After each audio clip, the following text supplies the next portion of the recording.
સુરેન્દ્રનગરમાં ખેરાડી રોડ પર આવેલ બહુમાળી ભવનમાં લોકો પરેશાન છે। કાળઝાળ ગરમીમાં પણ અહીંયા પીવાના પાણીની વ્યવસ્થા કરાઈ નથી।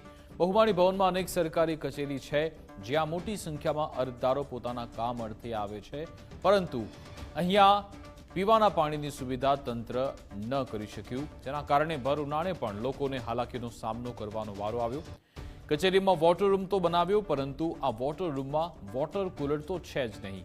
અહીંયા આરટીઓ, સમાજ કલ્યાણ, ખેતીવાડી, ખાણ ખનીજ રજિસ્ટ્રાર, જમીન દસ્તાવેજ, શિક્ષણ સહિત અંદાજે 20થી વધુ સરકારી કચેરી વર્ષોથી કાર્યરત છે।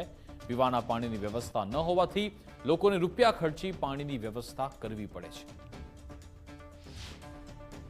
સુરેન્દ્રનગરની કચેરી જે બહુમાળી ભવનમાં આવેલી છે, ઘણી બધી કચેરીઓ આવેલી છે, જ્યાં વ્યવસ્થાના અભાવે અત્યારે ઉનાળાની કાળઝાળ ગરમીના કારણે લોકોને પીવાના પાણીના વલખા મારવા પડે છે। જ્યારે આ કચેરીમાં વોટર રૂમ બનાવેલા છે, દરેક ઇમારતની અંદર, દરેક બ્લોકની અંદર રૂમ બનાવેલા છે, પણ અહીંયા શોભાના ગાંઠિયા સમાન છે, તાળા મારી દીધેલા છે, પાણીની વ્યવસ્થા નથી। અધિકારીઓ પોતાના પાણીમાં પીવા માટે ગેરબા મંગાવે છે, પણ આમ જનતાનું વિચારતા નથી। ઘણી બધી અસંખ્ય કચેરીઓ આવી છે, જેમાં સમાજ કલ્યાણ છે, ખેતીવાડી છે, આરટીઓ છે, ભૂસ્તર શાસ્ત્રી છે, ખાણ ખનીજ વિભાગ છે, આ બધી અનેક કચેરીઓ આવેલી છે, તેમ છતાં કોઈ જગ્યાએ પાણીની વ્યવસ્થા નથી।